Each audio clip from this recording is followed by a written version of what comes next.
Today we are going to talk about coffee. Yes, it's everybody's favorite, isn't it? So, I mean, it's 6 o'clock in the morning right now. I feel like I need some coffee. What if I was diabetic? Now, can I still have this coffee? That's the topic today. We're going to talk about it. Let's get started. Okay guys, so the coffee is a very controversial topic. Actually, I did a lot of research on that, scientific articles, and looked at all the research that was done for the coffee and diabetics. It's interesting that how coffee can affect different people differently. Let's talk about first non-diabetics. So if you don't have diabetes, actually studies show that the coffee will reduce the risk of diabetes. Can you believe that? And they refer to, some antioxidants in it and so forth. Although they're not super clear why it does that, but definitely in the long term, chronic exposure to coffee help reduce the risk of diabetes in the long term, as has been clearly defined in studies. Now, why some of my patients will still tell me that their blood sugar goes up after coffee, and does it happen to everybody? Let's talk about the physiology behind it. So why would coffee increase your blood sugar at all? So basically, if you remember from the previous video that we talked about why is my fasting blood sugar high, you can look into that video, the link below, if you want to know more about it. But one of the things we talk about there is dawn phenomenon, where your body starts secreting more of a norepinephrine, cortisol, and growth hormone after 4 or 5 o'clock toward in the morning, like before you wake up. So your body is trying to get you ready for the day,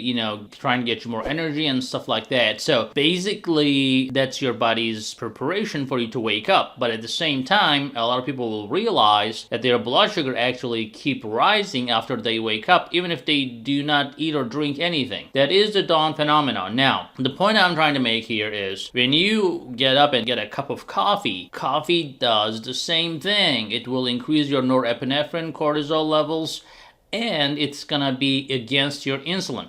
You may be on insulin right now, or you may not be on insulin. Regardless, your body has to have some insulin in your system.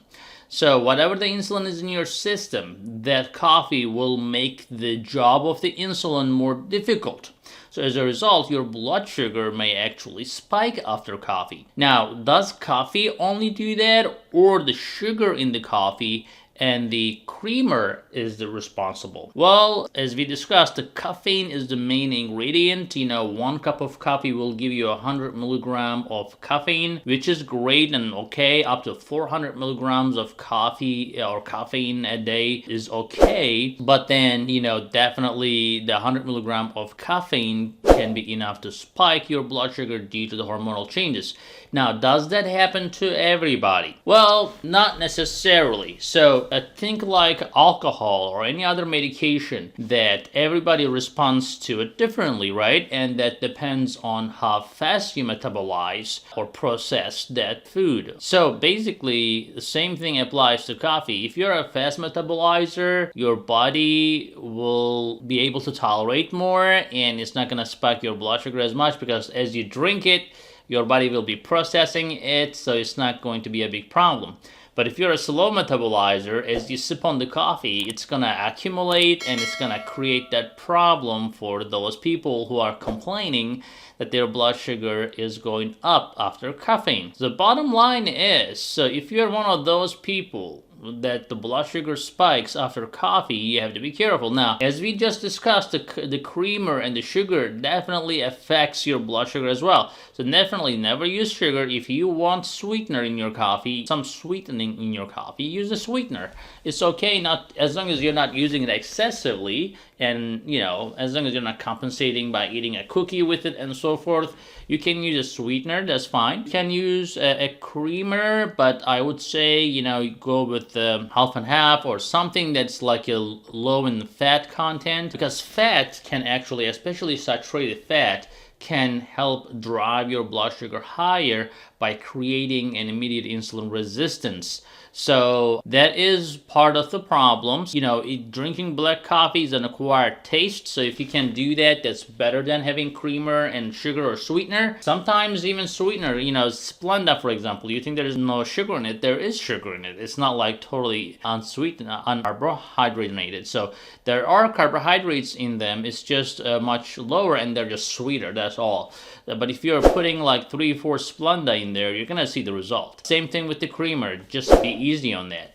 And then if you're drinking black coffee, you can check it before and after. If your blood sugar spikes after black coffee, that means that you're one of those slow metabolizers. So maybe you may want to have a decaf coffee in the morning, or something like a little bit smaller portion of a coffee, or just do something to counteract the problem. So what is the counteract the problem? If you say, oh, you know what, doc, whatever you say, I'm not giving up on my coffee. Fine. Just take a walk in the morning, as you're drinking your coffee. That exercise will help you burn the sugar and will help your insulin. Remember, insulin by itself, if you're leaving your insulin alone to do the job, like if you're just drinking coffee and laying down and watching news, insulin is on its own, it's gonna be helpless. But if you take a walk, or if you are on a medication, that's okay too. Like I have a lot of type 1 patients, and I tell them, look, I see your blood sugar, I see on your Dexcom or your Freestyle Libre very clearly, especially, when you wear a continuous monitoring device like that, you can see how blood sugar goes like this, and then I'm like, what are you eating for breakfast? They're like, just coffee.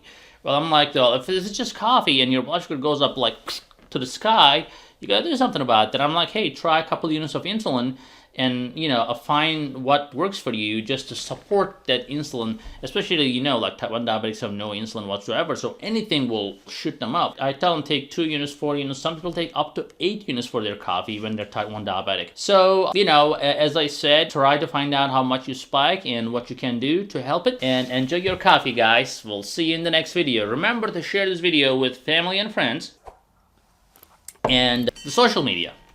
All right? Talk to you later.